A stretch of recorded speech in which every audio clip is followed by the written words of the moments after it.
علامہ صاحب یہ بتائیں کہ اگر کوئی شخص طائف جاتا ہے تو کیا اس کو واپسی پر عمرہ ادا کرنا لازمی ہے؟ اس مسئلے میں یاد رکھیے گا کہ طائف میقات سے باہر ہے، اور جب کوئی شخص میقات کے باہر سے حدود حرم میں آئے گا، اب حدود حرم ایک وسیع جگہ ہے، یعنی مکہ پاک جو مکہ شہر ہے اس کا تقریباً حصہ حدود حرم کے اندر آتا ہے، لیکن مکہ شہر کا کچھ حصہ ایسا بھی ہے جو حدود حرم سے خارج ہے۔ تو یعنی یوں یاد رکھیں کہ اگر کوئی میقات کے باہر سے آتا ہے اور ارادہ اس کا حدود حرم میں آنے کا ہے، چاہے وہ کسی بھی غرض سے ہو، تو اس کو حالت احرام میں آنا ہوگا۔ اب اگر کوئی شخص طائف سے آ رہا ہے تو طائف میقات سے باہر ہے، تو طائف سے جب آ رہا ہے اور آنا اس کو حدود حرم میں ہے، تو اب اس پر لازم ہے کہ وہ حالت احرام میں آئے گا۔ مطلب یہ ہے کہ اسے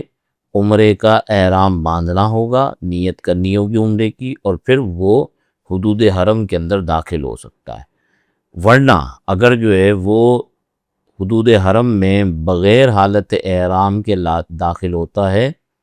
تو اس پر عمرے کی قضا بھی لازم ہوگی اور دم بھی لازم ہوگا۔ تو اس لیے بہت سارے حضرات جو مکہ پاک سے طائف زیارت کے لیے جاتے ہیں، ان حضرات سے ہماری گزارش ہے کہ اس چیز کا خیال رکھ کے جائیں کہ جب آپ واپسی میں مکہ پاک آئیں گے تو آپ حدود حرم کے اندر آئیں گے۔ حدود حرم میں آئیں گے تو آپ کو حالت احرام میں آنا ہوگا۔ آپ جو ہے وہ یہ نہیں کر سکتے کہ بغیر جو ہے وہ آپ حالت احرام کے حدود حرم میں داخل ہو جائیں، ورنہ آپ پر عمرے کی قضا بھی لازم ہوگی اور آپ پر جو ہے وہ دم بھی لازم ہو جائے گا۔ تو اس لیے اس چیز کے اندر احتیاط کریں۔ مزید ایک بات اس سلسلے میں عرض کر دوں کہ جب آپ فیملی کے ساتھ ہوں اور آپ جو ہے وہ طائف زیارت کے لیے جائیں تو اس وقت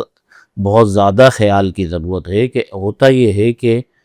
گھر کی خواتین کے ساتھ بندہ جاتا ہے اور واپسی میں اسے حالت احرام میں آنا ہوتا ہے۔ اب اگر عورت کی ناپاکی کے ایام کے مسائل شروع ہو جائیں گے اور پھر مکہ پاک میں اتنے دن بھی باقی نہیں رہتے کہ وہ عورت اپنے ناپاکی کے ایام کو گزار کر عمرہ بھی کر لے،